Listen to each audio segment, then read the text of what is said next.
Now, I want to explore with you more carefully the nature of the poltergeist entities themselves and these other realities. And I think a good way to approach that would be to step back for a minute and talk a little bit about what is life, what constitutes a living being. Well, again, we're getting into this area of conceptual pigeonholes putting over, on the universe. Right. And it's interesting. In another book of mine, I address this issue at some length, Beyond the Quantum, because if you think about it, how can you define life? There's every time anyone has tried to come up with a definition, well, life reproduces itself, it uses oxygen, or whatever your definition is, you can always find something that doesn't seem to be alive that fulfills those criteria.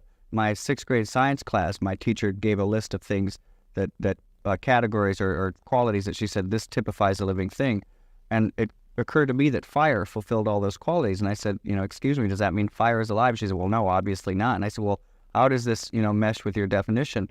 And this was addressed a few years back in a book called Life Beyond Earth by a physicist named Gerald Feinberg and a biochemist named Robert Shapiro, where they try to come up with a definition of life. And in a strange kind of way, they arrived at a definition that, in my mind, says that everything is alive. They don't quite interpret it that way, but they said life is, the more ordered a phenomena is, the more that you can assume it's alive. But again, order, how do we recognize order? Order is something that we recognize with our heads. And in quantum physics, there's, like Bohm, for example, says that electrons appear to be alive, and he's not alone. There are a number of physicists who think that every portion of the universe is alive. And I think I've come to believe that every small fragment of the universe possesses some life, that it is a manifestation of life, of some kind of consciousness, not a human consciousness, but some kind of consciousness. And you can't draw a distinct border between what is alive and what is not. I might just mention parenthetically that one of the best works I'm aware of in this regard is Arthur Young's book, The Reflexive Universe, in which he discusses the amazing qualities of a photon that seem to exhibit consciousness. Particles seem to make decisions in unique ways. You can shoot an electron at a barrier. If you throw a pebble at a window, it either hits the window and bounces off, or it hits the window and breaks through. You shoot an electron at a barrier, it can do all kinds of things. It can hit, bounce off, it can stop just before the window, dematerialize, materialize on the other side. It can stop just before the window and reverse its direction. And these, you cannot take any electron and predict what it will do, just like you cannot take any human being and with absolute certainty predict what it will do, which is, there's a sort of uncertainty principle in life. And I think it's this quantum indeterminacy that everything possesses, living and what we formerly called non-living. So as these holographic patterns, these interference patterns come together, they form like standing waves in a sense. And these holographic standing waves can manifest in different ways. I mean, your experiences are quite unusual. I doubt if many viewers will have the kinds of experiences that you have. And yet I think they're very important for us all to know about, because they represent things that are kind of on the fringes of our own experience in different ways. And what you're suggesting is that there's a kind of, I don't know the right word, and of course you pointed out the problems with words, but a quasi-lifelike quality to these poltergeists that it doesn't quite fit, the old occult models. Like, I don't know. No, they represent, Carl Jung said that our complexes, that the sort of belief systems or the agendas that manifest in our consciousness are quasi-independent, that they take on a life of their own, and yet they're a projection of our consciousness. And not a projection, but a manifestation of our consciousness. And to me, the poltergeist was like a complex. It was like one of these semi-autonomous things, but it wasn't only inside my psyche any longer. It manifested, it exteriorized. And I think, there's so many phenomena like this that we try to interpret it as objective.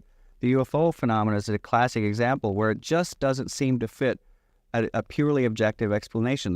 There are thousands and thousands of UFO experiences every year. Many of them take a very absurd form, and it just doesn't seem possible that we could be visited by thousands and thousands of extraterrestrials behaving so absurdly all the time. And yet the evidence is very substantive that there's something going on. And I'm not the first. Many people have looked at this and said, gosh, there seems to be a psychological quality to these things, and yet they seem to be real. And I believe I've coined the term omnijective, that the universe is all omnijective. It's neither subjective nor objective, that everything possesses qualities that we associate with both. And the UFO phenomenon, if you look at it, it can almost, I believe, can be interpreted like a dream, that they're metaphors and symbols, that it speaks in the language, what Eric Fromm called the forgotten language, the language of the psyche, this symbolic language of the dreams. And in fact, all of the mystical experiences I've had, instead of looking for them and going, this is an angel, this is a ghost, this is a spirit, I look at them, I go, this is real, and other people have seen it, but what is its psychological meaning? What is it meant to teach me? How is it a projection of my consciousness, my psyche, and perhaps the psyche of those who've witnessed it with me? Let's go into more detail and more depth about your own personal encounter with this poltergeist, how you came to understand what it really was for you. Well, I don't know how I came to understand. I always just sort of knew it was a projection of mine. I mean, when I was a very small child, I didn't, because you don't have the intellectual savvy of an adult. But as I grew older, it was just so obvious to me that it was such a direct reflection of my interior landscape, of what was going on in my psyche, that I automatically assumed it was. And it came as a shock to me when I started reading about poltergeist that people didn't just accept that matter of factly, that of course it is one of the standard explanations is there's a projection. But there are still people who say maybe it's a spirit, maybe it's this, maybe it's that.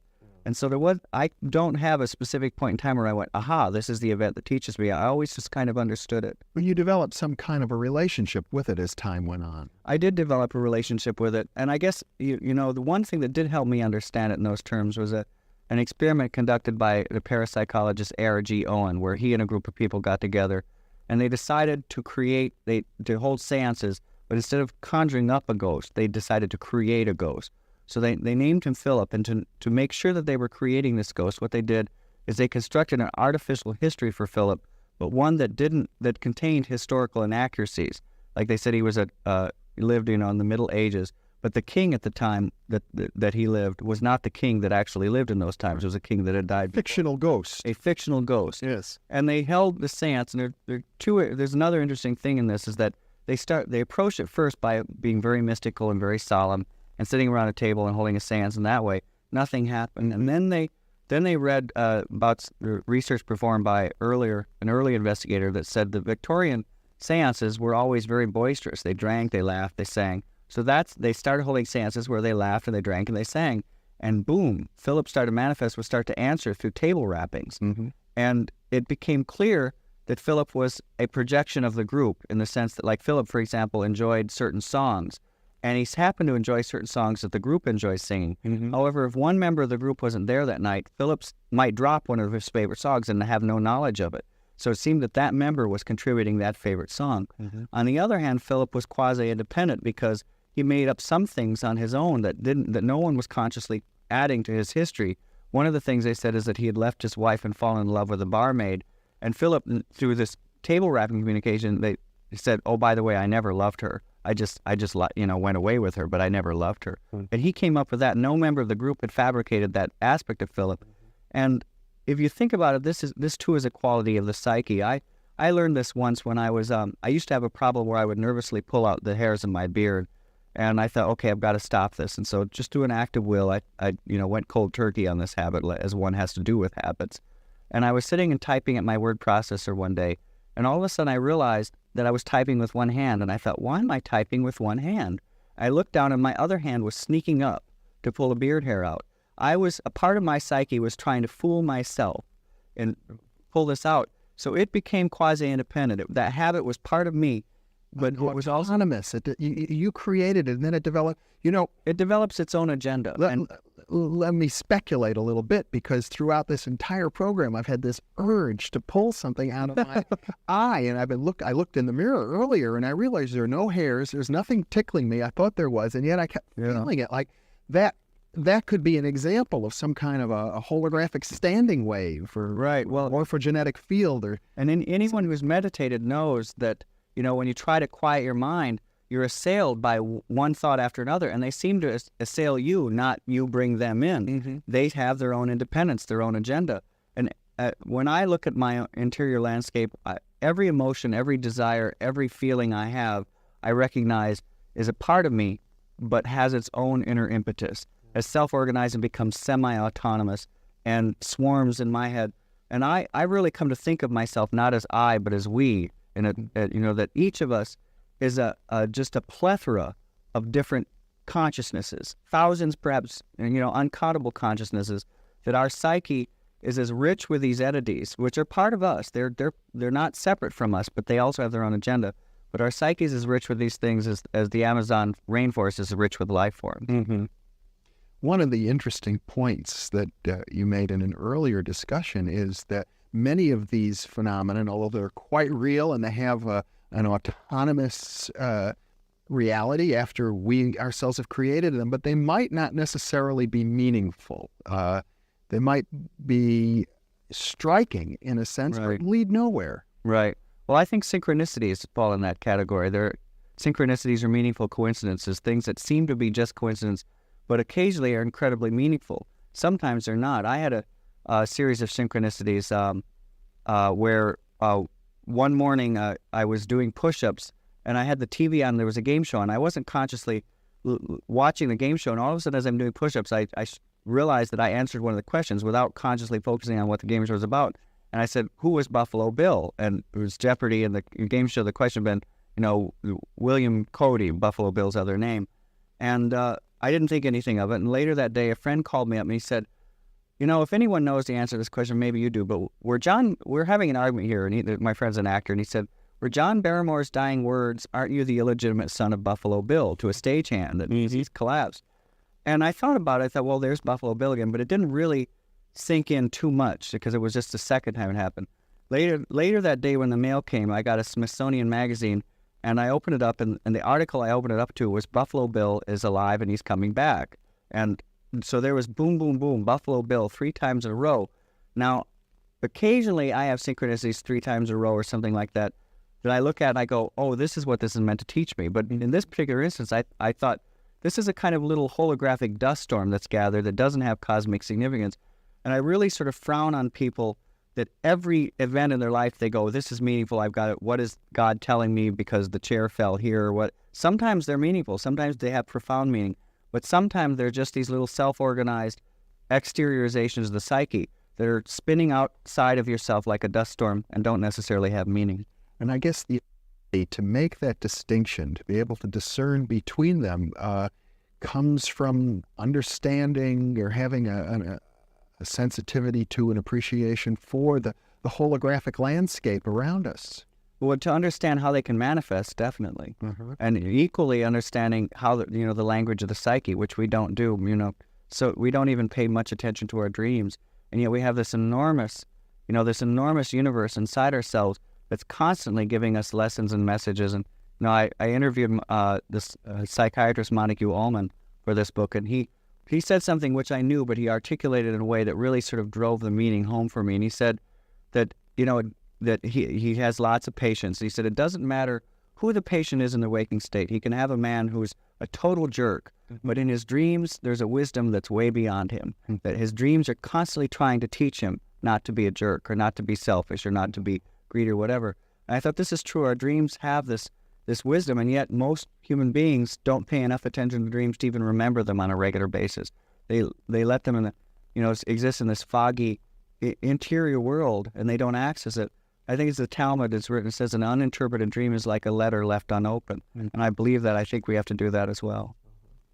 I'd like to push the boundaries even further now, Michael, and I know that you've had personally some UFO types of experiences very much related to the sorts of things that Whitley Strieber reports. And I wonder if you wouldn't mind narrating for us what happened to you and how you've come to view these experiences. Yeah, I don't mind at all. And they were actually started with something that doesn't seem to be a UFO experience. But when I was 3 years old, I have a memory in my head, and I don't know where it began or where it ended, but it's absolutely vivid to this day, of this woman. I call her a woman, but I don't know. It might just have been an androgynous being.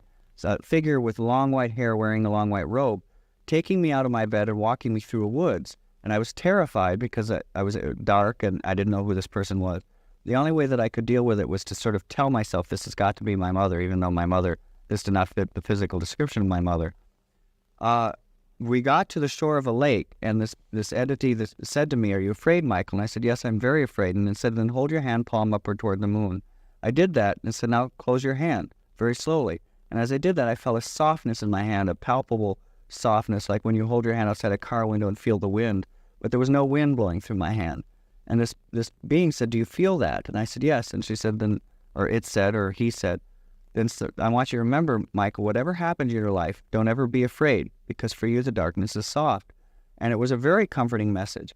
And then a couple of years later, I said it. I told my mother about it, and she didn't quite know what, said no, being took you out or whatever. Mm-hmm. And again, when you're a child, you don't process these things intellectually. You just accept the world in a sort of magical way. How old would you say you were? I think it was about 3 when this occurred. Mm-hmm. And when I was 5, my father and a friend saw a UFO come down in the woods near where my family's house was.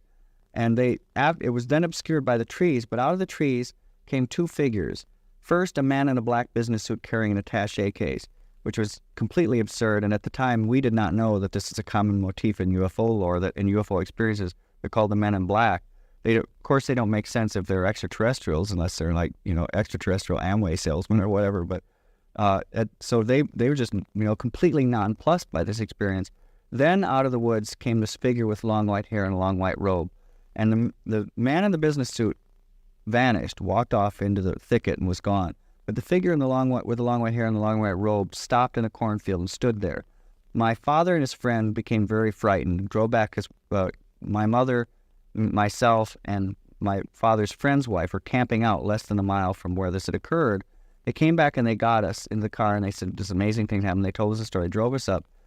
And when I looked at this being, I thought, "Oh, it's her. I always called her the woman in white. It's the woman in white."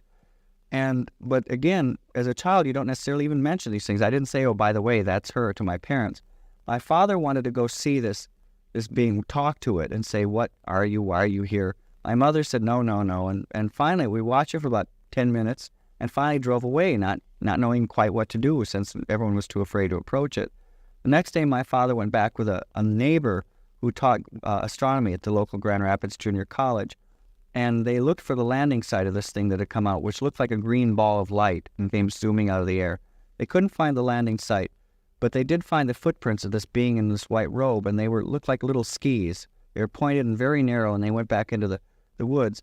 They took photographs of the footprints with my father's hand next to him for size comparison. Unfortunately, the photographs have been misplaced, but there are lots of people who had seen them at the time. Mm-hmm. And that experience, after that occurred, is when the poltergeist phenomenon manifested in the house. And it's become known now in UFO phenomena that poltergeist hauntings often follow UFO sightings. And this is further evidence that UFOs aren't just a purely objective phenomena. They seem to blow some sort of psychic doorway open in people when strange things start happening. And with me, I believe it blew some sort of gasket open that allowed this psychokinetic essence or energy to come out. And when I look at this and try to interpret it in terms of, as I say, extraterrestrials, it just doesn't make sense. I believe that I don't quite know what it is, but I believe the universe has many, many levels of reality. I think UFOs are non-physical. I definitely think that we are not necessarily meant to interpret them at face value. And when you say non-physical, are you implying that they're not part of this holographic reality either? They're a different channel on the holographic television set, a different channel than our physical universe is on, is what I believe. Yeah. And I think they're uncountable channels on the holographic TV. And probably as many civilizations and such a richness of life on those levels as there is on our own planet, in our own universe, probably. And that there are probably consciousnesses and civilizations that are advanced enough to bleed through.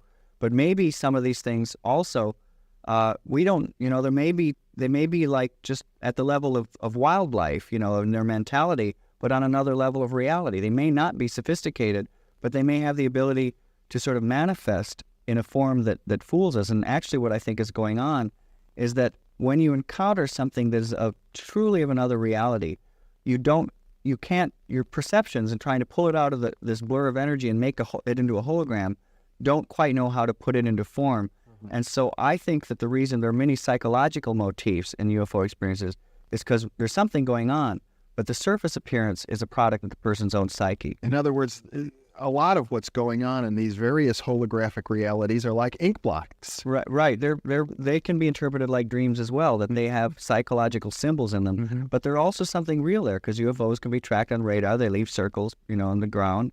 They leave traces of physical evidence. And so I think I'm reminded there's a story, I don't know if it's apocryphal, I've never really been able to track it down. It's been attributed to Darwin Magellan, but something to the sense that if you use Magellan, that when Magellan first went ashore in Tierra del Fuego, that the natives saw that he came ashore in rowboats, but he left his ship anchored out in the harbor.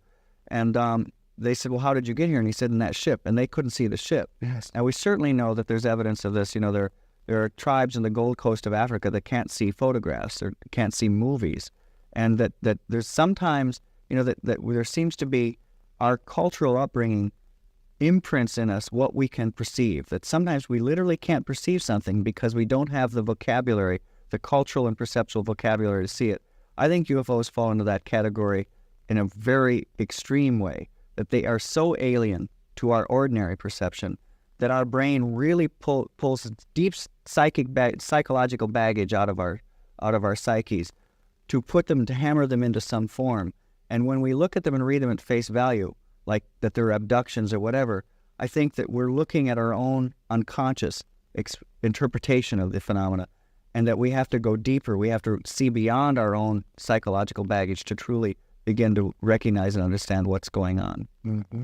Well, it would seem to me that it's true that we've been blinded by our culture. We're very much like the people as described in Plato's cave, who can only see the shadows on the wall and not the light.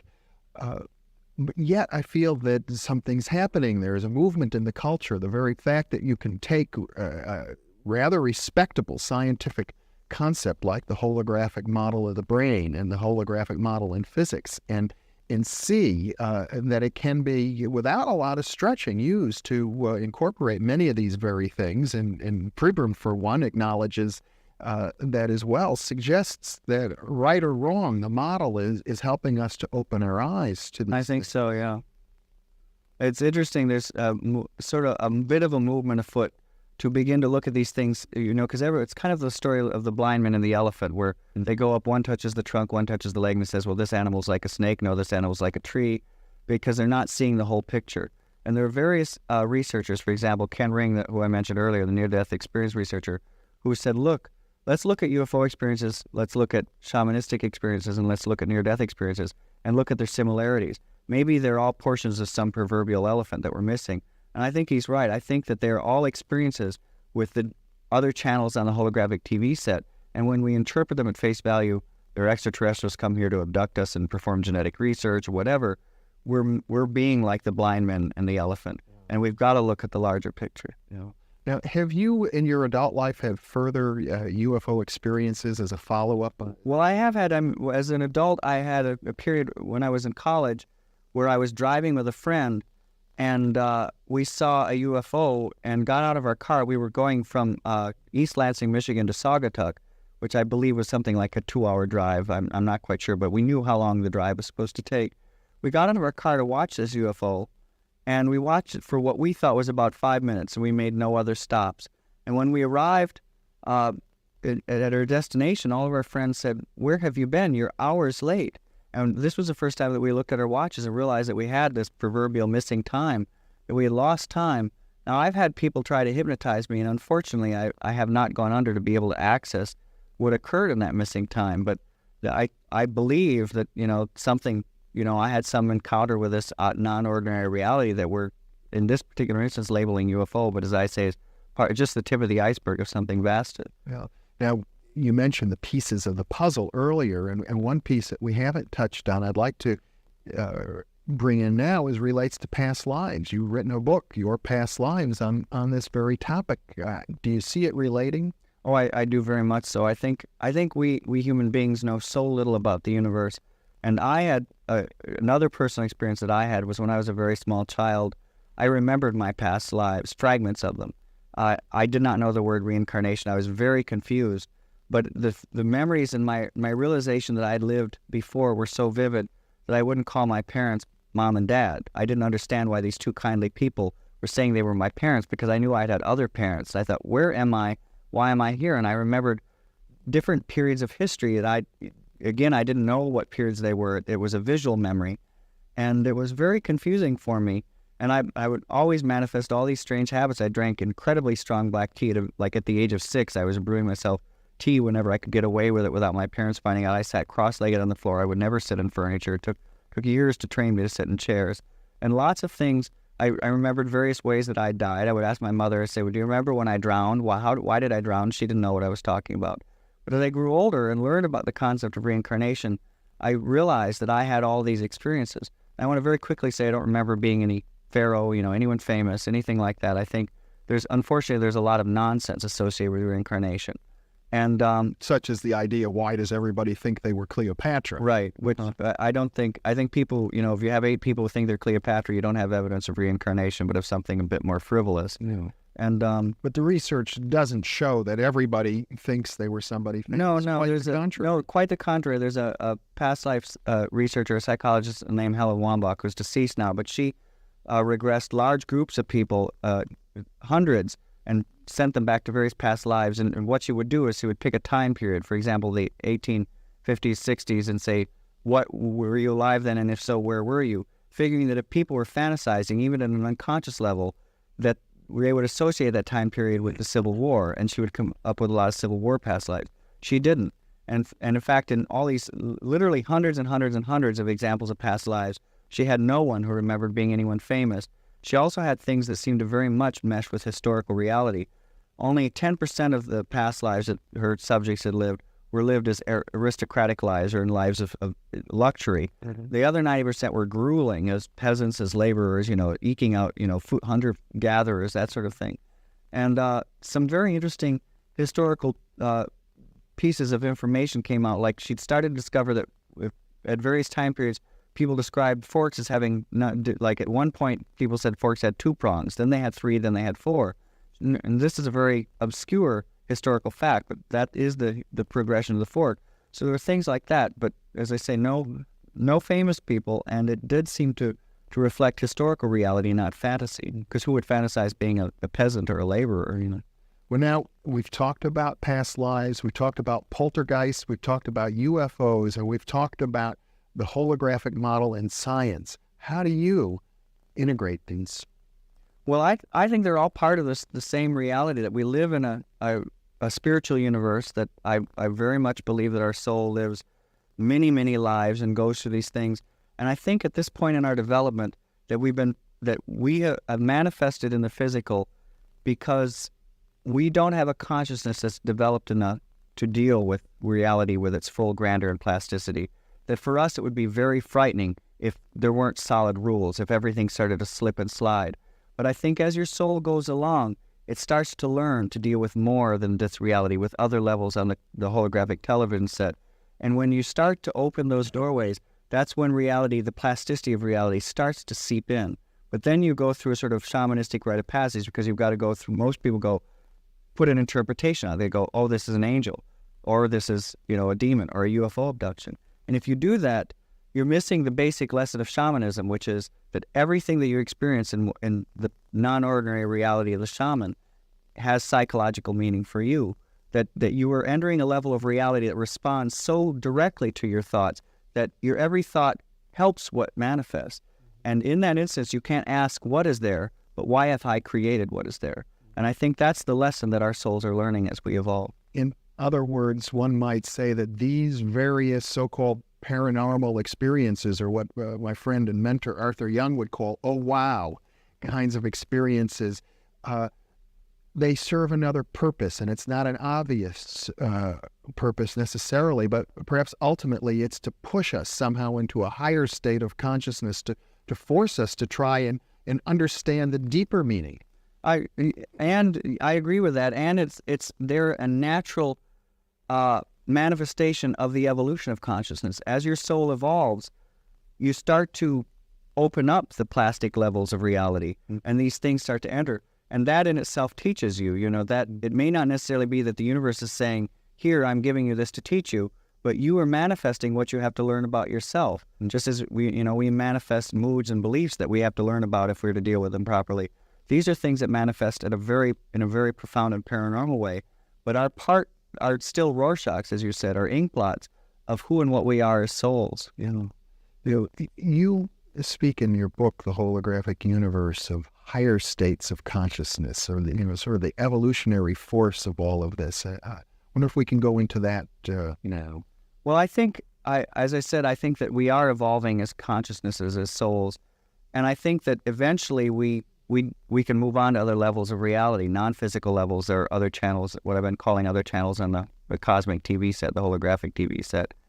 And I think that to deal with those channels, that we are really just infants. The human race, we tend to think of ourselves as very advanced, but we're really like, one of the metaphors that I use is we're like babies sitting at the control panel of a jumbo jet. Our soul is infinite and has infinite capability, but for us to learn how to access those things, we are at the moment babies at the control panels, just flipping switches and occasionally causing profound things to trip into our reality, but not quite understanding them and certainly not controlling them. Not seeing that the real evidence, for example, of a synchronicity is that our psyche does have reverberations in the world out there. And if that's the case, how do we begin to really look at how to manifest things, not just simple coincidences, but positive things in our life, and control our thoughts enough that we don't manifest bugaboos and demons and things like that. Because we are like the sorcerer's apprentice.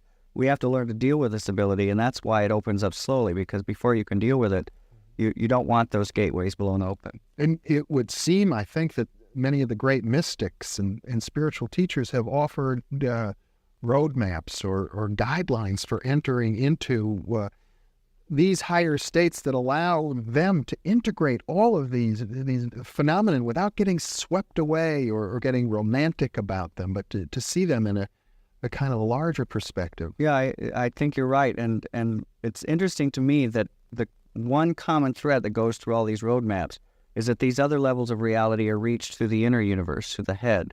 By going into that inner universe, that's where the vastness of the true universe exists. And in our culture, we think that what's inside our head is less real than what's out there. I believe that what's inside our head is more real than the consensus reality. We just haven't accessed the level that shows us how profound and magical that interior reality is, most of us. Mystics have. And there's even a sense, if we push it, that the very notion of what's inside our head, that we would even think in those terms, is a function of maybe that we're caught in what the Hindus call Maya, the illusion that's created by the holograph. We see ourselves as the holographic projections rather than as the source of those projections. Right. Well, I in the holographic universe, I say that we're children that have not yet learned to color out without coloring books. We can't just freestyle draw. And that's why we're locked in this apparently solid, substantive reality, because for most of us, our consciousness is at a point where if we were thrust into a level of reality where we could instantly manifest as real anything that we thought about, we don't control our thoughts and our emotions enough to manifest only good things. We'd start to worry about, something and manifest that. And so for most of us to access those levels of reality would be kind of like being on a very bad LSD trip. And that's why we're growing. But at a certain point, we won't need the comforting borders and boundaries of Maya, of this physical universe. At a certain point, we'll learn how to move beyond. Well, and that sounds like something of the story that you went through in coming to terms with the poltergeist experience. Yeah, in all of my experiences. I mean, every one of them has taught me, as I say, not only about the universe, but more importantly about myself and what I have to deal with. Because I think the most spiritual thing a person can do is sometimes people say to me, gosh, I wish I had your experiences. What can I do? Can I meditate? Can I say a mantra? And sometimes the best answer is to see a therapist, deal with your own baggage, because that's what you have to deal with first. I learned this. When I was on book tour, I did a radio interview, a New Age radio interview in San Francisco, where the man who was doing the interview was a substitute host. And he didn't know that we had confirmed the interview, so he was sitting as the airtime was approaching, sweating bullets, thinking I might not be there. When I arrived, he just bit my head off, really screamed at me and said, how dare you not confirm? And we had confirmed. He didn't know that. And he said, get in here. And so I went into the control room, and he sat down, the light went on, and he leaned toward the mic, and he said, hello. And he started this New Age thing, and I thought, this is just very wrong. This is not, you cannot be a smiling spiritual person if you've got all this undealt with baggage. And that is the most spiritual thing that we can do, is to learn to deal with the here and now. If you're an insecure person, you deal with your insecurity. You don't try to move objects with your head, psychokinetically. And those are the things, because if you don't deal with those, you're not going to be in a very pleasant situation in that outer reality, in that holographic reality. It's not going to be pleasant for you until you have this inner peace and health in your own psyche. Well, what you're suggesting here is something, I think, more profound than just a simple platitude or a moral truth. What I think, if I can read into what you're saying, it has implications for science. It seems that for the scientific community to be able to come to terms with the many things that we've been talking about and to understand the full realization of possible through the holographic model and other comparable models that are being developed now, it's going to require a level of personal development on the part of those scientists. Very much so. Just won't be able to get it. I mean, I'm constantly astounded, reading about some of the individuals, the men who worked on the atomic bomb, and they're asked, well, didn't you ever think of the implications? They go, frankly, no. That's, why? What has happened to us that we can develop something that a brilliant mind can develop an atomic bomb without thinking of the implications? And that's because we don't look at the larger picture. They had their nose to the grind, so to speak. They were so interested in the physics of it. They didn't think of what the implications were. And clearly our world is in desperate straits because we've done this over and over again. We've gone off in one direction or another with just one value parameter, without, like, well, this will help us get energy, but it might destroy the ozone layer or whatever. We don't put these spiritual values or do become conscious beings before we start wielding these things. And that's, again, that's why we seem to be like infants sitting at the control panel of a jumbo jet. We've got to learn about what's inside to be able to control this control panel before we start flicking switches. Isn't just a moralism. It seems to be directly implied by the notion of a seamless universe, that we can't separate our personal growth, our moral growth, from our understanding of the world around us. We've reached that barrier. Well, Bohm says that we have to understand that the universe is an unbroken whole, and that when we fragment the universe, we are leading to our own destruction. When you look at, for example, poverty without looking at education, and he applies it to sociological things like this, that you have to, and we've learned this in the ecosystem, ecologically, you can't say we can do this and it won't affect that. Everything is infinitely interconnected on every level, on every dynamical level of reality. And we have to look at the larger picture, at the infinite interconnection, without focusing in on a fragment of this unbroken wholeness. Michael, I wonder, we've got about 5 minutes left, if you could kind of synthesize what we've been saying and also talk about what is the next frontier for you in this work. What I'd like to do next is I'm working on a book that is the practical application of this holographic idea, in all of its various phases, like talking about the placebo effect. And I mentioned the study where 30% of the people taking placebo of a new chemotherapy lost their hair because they were told that they might be taking a toxic drug. We've got to understand that we have this, I call it the infinite self inside us, that has enormous capability, but our conscious mind feeds it all kinds of things unwittingly and gives it all kinds of mistaken directions. For example, I live in New York City, and a lot of people say, well, don't you think the air is killing you? Well, if I look at that placebo study, know that these people, just that sentence, this drug may cause you to lose your hair, caused them to lose their hair when they weren't even taking the drug. That's the power of our infinite self. We can cause ourselves to lose our own hair. We can cause ourselves to respond in incredibly negative or incredibly positive ways just by the model of reality we hold inside our head. So one has to be very careful. Like when people ask me that about air pollution, I go, well, if I believed I were dying, I know that my body would respond in kind. And I want to write a book that really deals with all these things on all kinds of levels, saying, here are the practical applications, ways that you don't have to deal with the very sort of heady space-time aspects of these things. Here's the way these things can impact in your everyday life, and that you've got to start looking at, the wonder of these things, but bring them down to the earthly level, so to speak. I'm kind of puzzled by that, because you use the term the infinite self, and it almost seems to me there's a little catch in there. Like, if you believe you're going to die from air pollution, or now we have all these messages on cigarettes and on alcohol, drink this and you'll get birth defects, right, or other problems, and we think we're doing a good thing, and it suggests that we might want to re-examine some of that. But if we think in terms of the infinite self, maybe it's okay to learn the hard way. Well, it's interesting, and I don't. It's a very, very delicate issue because for example, I'm not saying throw out nutritional knowledge, but I now know that like when I try to eat a healthy diet, but if I eat a candy bar, I no longer tell myself this is killing me. I bless everything that goes into my body, and I say this will only make me better, even though I sort of another part of me knows that I don't want to eat nothing but candy bars, but I tell myself that everything that happens to me is affecting me in a positive way, not a negative way, because I know of the value of this, of doing this. And the analogy that I use, the anthropologist Gregory Bateson was in New Guinea, where they have these, they use for a currency, these huge stone coins.